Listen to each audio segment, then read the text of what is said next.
कि हम इनवॉइस को मैच करेंगे, और अगर इनवॉइस मैच नहीं हो रहा है तो फिर आपको इनपुट टैक्स क्रेडिट पहले तो दे देंगे, लेकिन 1 महीना वेट करने के बाद रिवर्स कर देंगे। वो मैं आपको समझाऊंगा।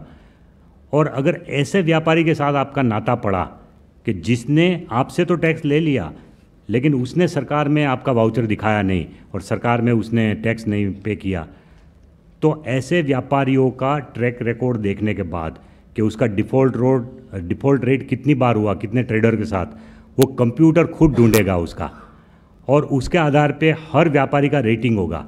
ए grade, B grade, C grade, D grade, इस तरह का एक रेटिंग होगा, जो भी इनका वो प्रणाली है। तो कंप्लायंस रेटिंग बोलते हैं इसको। सो दैट जब आप दूसरी बार किसी व्यापारी के साथ डील कर रहे हैं, उनका माल खरीद रहे हैं, तो आप देखेंगे कि इसका ट्रैक रिकॉर्ड क्या है। और जो बार बार डिफ़ॉल्ट करते हैं, किसी को माल बेचने के बाद वो टैक्स सरकार में जमा नहीं करते, तो उनका लो कंप्लायंस रेटिंग होगा। ऐसे लोगों से आप दूर रह सकते हैं और नेक्स्ट टाइम डील करने में ध्यान रखेंगे। और कंप्यूटर खुद इसको बना देगा, क्योंकि कंप्यूटर को मालूम है कि किस GSTIN नंबर का कितना डिफ़ॉल्ट हुआ, उसके आधार पे तुरंत बन जाएगा। And finally of course anti है, जो कि आप जानते हैं कि what is anti profiteering provision. सिर्फ एक्ट में ये कहा है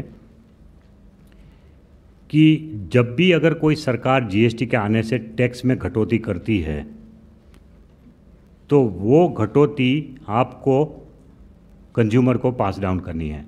इतना ही सिंपल एंटी प्रॉफिटियरिंग प्रोविज़न है। फिर ये कहते हैं बी पार्ट में, दिस इज़ ए पार्ट,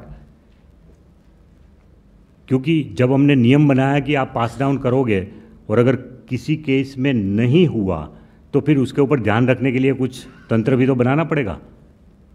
तो उसके लिए हमने ये कहा है कि वो काम देखने के लिए या तो हम एक एग्जिस्टिंग एजेंसी को ये काम दे सकते हैं, या फिर कोई नया तंत्र भी GST काउंसिल डिसाइड कर सकता है कि नया तंत्र बनाए। मुझे नहीं लगता कि ऐसा कोई बहुत ज़रूरत पड़ेगी इस एंटी प्रॉफिटियरिंग प्रोविज़न के प्रोविज़न को यूज़ करने की, क्योंकि ज़्यादातर आइटम कमोडिटी ऐसी है जो कि कॉम्पिटिटिव एनवायरनमेंट में पैदा होती है, कॉम्पिटिटिव एनवायरनमेंट में बनती है।